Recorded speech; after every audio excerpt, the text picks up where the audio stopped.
안녕하세요. 오늘 우리는 비합리주의 철학이 무엇인지 왜 등장하게 되었는지를 알아봅니다.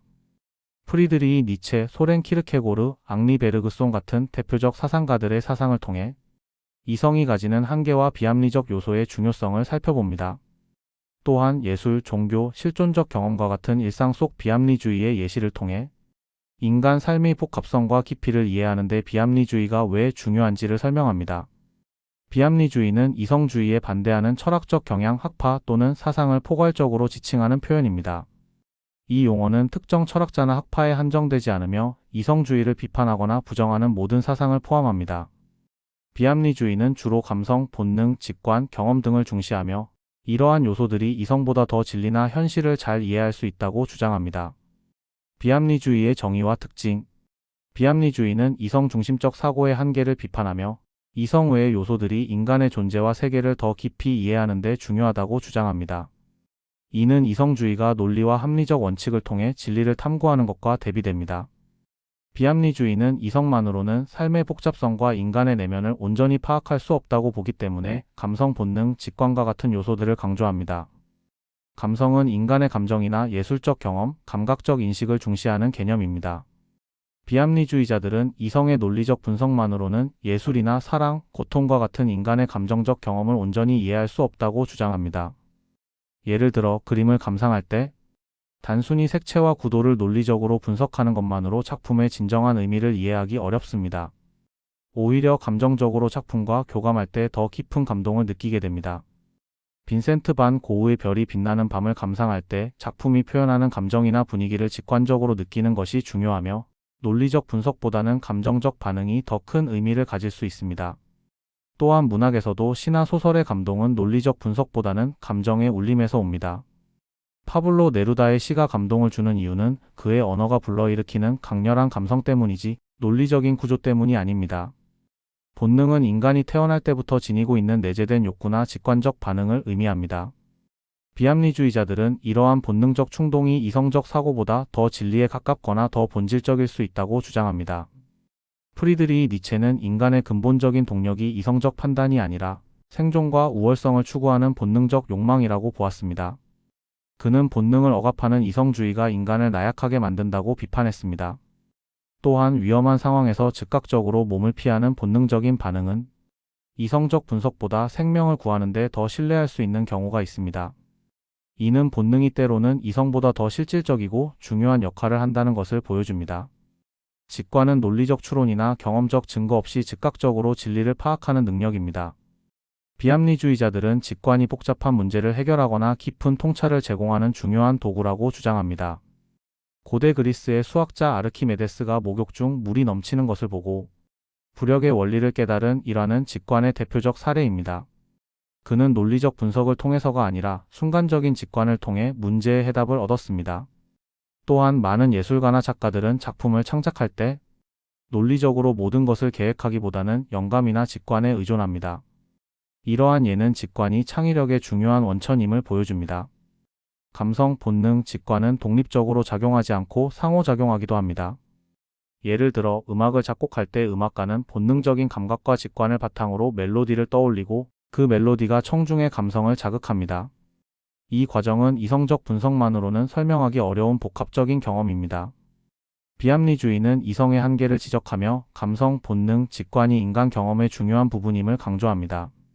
이는 인간 존재를 보다 풍부하고 다면적으로 이해하려는 시도이며 예술, 종교, 심리학, 철학 등 다양한 분야에서 중요한 영향을 미쳤습니다. 비합리주의적 관점은 이성만으로는 설명할 수 없는 인간의 복잡성을 탐구하는 데 필수적입니다. 비합리주의의 주요 흐름과 사상가들.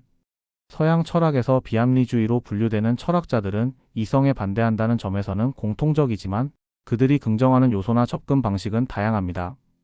대표적인 사상가들과 그들의 관점은 다음과 같습니다. 프리드리히 니체는 이성보다는 본능과 감정을 강조하였으며 힘의 의지를 통해 인간의 창조적 능력을 중요시했습니다.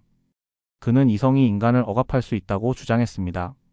소렌 키르케고르는 실존주의의 선구자로 개인의 주관적 경험과 신앙의 중요성을 강조했습니다.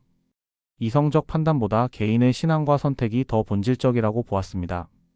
앙리 베르그송은 시간과 창조성을 중시하는 생기론적 철학을 제시하며 논리적 이성 대신 직관을 통해 삶의 본질을 이해할 수 있다고 주장했습니다.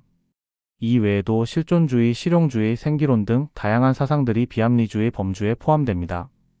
비합리주의와 실존주의, 실용주의의 관계. 비합리주의는 실존주의와 실용주의와 깊은 관계를 맺고 있습니다. 이들 사상은 모두 이성 중심적 세계관의 한계를 지적하며 인간 경험의 다양한 측면을 강조한다는 공통점을 가지고 있습니다. 그러나 각 사상은 이성의 한계를 극복하는 방식이나 강조하는 요소에서 차이를 보입니다. 실존주의는 인간의 주관적 경험, 자유, 선택, 그리고 불안과 같은 감정적 요소를 강조합니다. 실존주의 철학자들은 인간의 삶이 불확실성과 모순으로 가득 차 있으며 이성적 논리만으로는 이러한 복잡한 실존적 상황을 이해할 수 없다고 주장합니다. 대표적인 실존주의 철학자인 소렌 키르케고르는 이성적 사고보다 개인의 신앙과 선택의 중요성을 강조했습니다. 그는 인간이 자신의 실존적 불안을 직시하고 주체적으로 선택을 내리는 과정을 통해 진정한 자아를 발견할 수 있다고 보았습니다. 예를 들어 키르케고르의 죽음에 이르는 병에서는 절망을 피할 수 없는 인간의 실존적 조건을 분석하며 이를 극복하기 위해서는 진정한 자기 자신과 마주해야 한다고 주장합니다. 이러한 실존적 선택은 단순히 논리적 판단의 결과가 아니라 개인의 깊은 내면적 결단과 감정적 직관에 기반합니다. 장 폴 사르트르 또한 인간의 자유와 선택을 강조했습니다. 그는 인간이 자유로부터의 도피를 경계하며 자신의 선택에 책임을 져야 한다고 주장했습니다. 예를 들어 한 사람이 특정한 직업을 선택할 때 그 선택은 단순히 합리적 계산의 결과가 아니라 그 사람이 누구이고 무엇을 원하는지를 반영하는 주체적 결정입니다. 이 과정에서 개인은 불안과 마주하게 되며 이는 이성적 사고로는 해결할 수 없는 실존적 문제입니다. 한편 실용주의는 진리를 고정된 이성적 논리에서 찾기보다는 실생활에서의 경험과 결과를 중시합니다. 실용주의 철학자들은 진리가 절대적이거나 보편적인 것이 아니라 특정 상황에서 유용한 것이 진리라고 주장합니다. 이들은 무엇이 실제로 도움이 되는가를 기준으로 삼으며 진리를 끊임없이 변화하는 실험적 과정으로 봅니다. 대표적인 실용주의 철학자인 윌리엄 제임스는 진리가 실생활에서의 경험을 통해 검증되어야 한다고 주장했습니다. 예를 들어 어떤 과학 이론이 진리인지 여부는 그것이 실제로 문제를 해결하고 예측을 정확히 하는 데 도움이 되는지에 달려 있습니다. 만약 그 이론이 현실에서 유용하지 않다면 그것은 진리로 간주될 수 없습니다. 실용주의의 이러한 입장은 교육과 비즈니스 분야에서도 잘 드러납니다. 예를 들어 한 기업이 새로운 경영 전략을 도입할 때 그 전략의 유효성은 이론적 정당성보다는 실제 성과에 달려 있습니다. 만약 그 전략이 매출을 높이고 조직의 효율성을 개선한다면 그것은 유용한 진리로 인정됩니다. 실용주의는 이러한 경험적 검증을 중시하며 이성적 논리보다 실질적 결과를 중요시합니다. 비합리주의와 실존주의, 실용주의는 모두 이성의 한계를 넘어서려는 시도라는 점에서 연결됩니다. 실존주의는 인간의 주관적 경험과 내면의 감정, 불안을 강조하며 실용주의는 현실에서의 경험과 실질적인 유용성을 중시합니다. 이들은 모두 이성만으로는 설명할 수 없는 인간의 복잡한 현실을 탐구하려는 철학적 노력의 일환입니다. 비합리주의에 대한 비판. 비합리 철학은 이성의 절대성을 부정하고 감성, 본능, 직관 등을 강조하면서 인간 경험의 복합성을 탐구합니다. 그러나 이러한 비합리 철학은 다양한 비판의 대상이 되어 왔습니다. 이성 중심적 관점에서 비합리 철학은 때로 비체계적이거나 위험한 결과를 초래할 수 있다는 지적을 받습니다. 이러한 비판들은 주로 다음과 같은 측면에서 제기됩니다. 첫째, 비합리 철학은 객관성과 논리적 일관성을 결여할 위험이 있다는 비판이 있습니다. 이성주의자들은 합리적 사고가 문명과 사회의 발전을 이끌어온 핵심 요소라고 주장하며 비합리 철학이 강조하는 감성이나 본능은 주관적이고 변덕스러워 신뢰하기 어렵다고 지적합니다.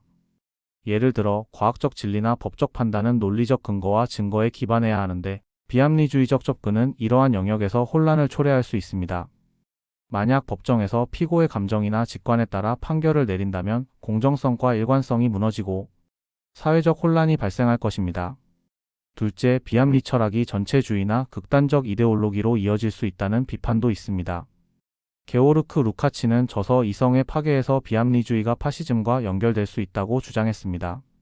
루카치에 따르면 비합리주의가 이성적 검토를 배제하고 감정이나 본능을 우선시하면 독재적 지도자가 대중의 감정을 조작하여 권력을 장악하는 상황이 발생할 수 있습니다.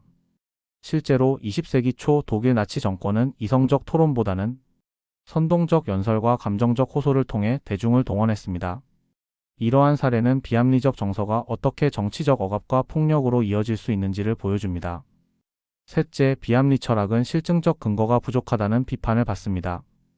실증주의자들은 경험적 검증이 가능한 지식만을 신뢰하며 비합리 철학의 직관이나 본능은 과학적 근거가 부족하다고 주장합니다. 예를 들어 앙리 베르그송의 생명력 개념은 직관을 통해 생명의 본질을 이해하려는 시도였지만 이는 과학적으로 검증할 수 없는 개념으로 간주되었습니다. 따라서 실증주의적 관점에서는 베르그송의 이론이 과학적 진리로 받아들여질 수 없습니다. 이와 같은 비판은 비합리 철학이 논리적 검증과 경험적 근거 없이 주관적 해석에 의존한다는 점에서 제기됩니다. 넷째, 비합리 철학이 극단적인 주관주의로 이어질 수 있다는 지적도 있습니다. 실존주의의 경우 개인의 주관적 경험과 선택을 강조하는데 이는 때로 극단적인 상대주의로 이어질 위험이 있습니다.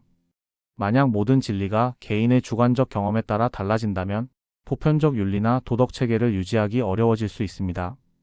예를 들어 한 사람이 자신의 감정과 직관에 따라 행동한다고 해서 그것이 반드시 도덕적이거나 사회적으로 바람직한 결과를 가져오는 것은 아닙니다. 이런 맥락에서 실존주의는 개인의 책임과 자유를 강조하지만 동시에 사회적 혼란과 도덕적 무책임을 초래할 수 있다는 비판을 받습니다. 마지막으로 비합리 철학은 기술 발전이나 현대사회의 복잡한 문제를 해결하는 데 한계가 있다는 비판도 있습니다. 현대사회는 복잡한 과학적, 기술적 문제로 가득 차 있으며 이러한 문제들은 논리적이고 체계적인 접근을 필요로 합니다.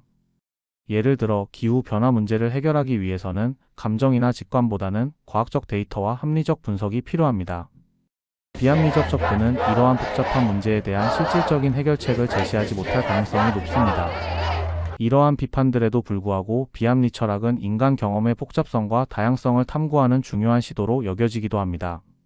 하지만 이성 중심적 관점에서는 그 한계와 위험성을 간과해서는 안 된다는 점을 강조하며 비합리 철학의 주장을 보다 신중하게 다룰 필요가 있다고 지적합니다. 비합리주의의 철학적 의의. 인간은 오랫동안 이성을 절대적인 도구로 여겨왔으며 이성만으로 세상의 모든 문제를 해결할 수 있고 진리를 발견할 수 있다고 믿어왔습니다. 그러나 이성주의에 대한 맹목적인 신뢰는 한계를 드러냈고 비합리주의는 바로 이러한 한계를 지적하며 등장했습니다. 이성은 논리적이고 체계적인 사고를 통해 많은 발전을 이뤘지만 인간 존재의 복잡성과 깊이를 완전히 설명하지 못한다는 것이 비합리주의의 핵심 주장입니다. 이성주의는 마치 만병통치약처럼 여겨졌습니다. 과학, 기술, 사회제도 등 모든 영역에서 이성이 인간을 더 나은 방향으로 인도할 것이라는 믿음이 강했습니다. 그러나 이러한 믿음은 20세기 초 세계대전, 경제 불황, 그리고 전체주의 정권의 출현과 같은 역사적 사건들 속에서 큰 도전에 직면했습니다. 이성적이고 합리적인 시스템이 오히려 인간을 소외시키고 도덕적 갈등이나 영혼의 갈망을 해결하지 못한다는 점이 드러났습니다. 예를 들어 나치 독일의 과학적이고 체계적인 접근은 오히려 인간성을 파괴하는 결과를 초래했습니다. 이는 이성이 반드시 도덕적이거나 인간적인 결과를 가져오는 것이 아니라는 점을 보여주었습니다. 또한 현대인들은 과학기술의 발전과 합리적 시스템 속에서도 여전히 불안, 고독, 삶의 의미에 대한 고민을 안고 살아갑니다. 이는 이성만으로는 인간 존재의 깊은 질문에 답할 수 없다는 것을 나타냅니다. 비합리주의는 이성에 대한 이러한 한계를 인식하고 감성, 직관, 본능과 같은 다른 측면을 강조합니다. 인간은 절대적 실제나 완벽한 진리를 찾기 위해 헤매지만 비합리주의자들은 오히려 진리는 이성의 영역 밖에 혹은 그 너머에 존재한다고 주장합니다. 프리드리히 니체는 이러한 맹목적 진리 추구를 비판하며 신은 죽었다라는 선언을 통해 기존의 이성적 가치체계가 붕괴되었음을 지적했습니다. 그는 인간이 진정한 삶을 살기 위해서는 이성의 틀을 벗어나 본능과 직관을 회복해야 한다고 주장했습니다. 실존주의 또한 이성의 한계를 극복하려는 시도입니다. 소렌 키르케고르는 인간이 절망과 불안을 통해 진정한 자아를 발견한다고 보았습니다. 이는 이성적으로 완벽한 해결책을 찾기보다는 주관적이고 실존적 경험을 통해 자신의 존재를 이해하는 과정입니다. 마치 깊은 어둠 속에서 방황하듯 인간은 절대적인 진리를 찾아 헤매지만 그 과정에서 자신의 한계를 깨닫고 새로운 의미를 발견하게 됩니다. 결국 비합리주의는 이성이 만능이 아니라는 점을 강조하며 인간 존재의 복잡성과 불완전함을 인정합니다. 이성은 중요한 도구이지만 그것만으로는 삶의 모든 질문에 답할 수 없습니다.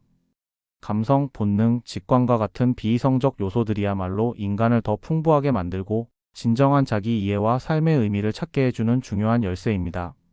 오늘 우리가 살펴본 비합리주의는 이성이 모든 것을 해결할 수 없다는 사실을 인정하고 인간 경험에 더 깊은 진리를 찾기 위한 철학적 여정입니다. 우리의 삶은 논리와 합리성뿐만 아니라 감성, 직관, 본능으로도 가득 차 있습니다. 여러분도 일상에서 이런 비합리적 요소들을 더 깊이 느끼고 새로운 시각으로 세상을 바라보는 기회가 되었으면 합니다. 시청해주셔서 감사합니다.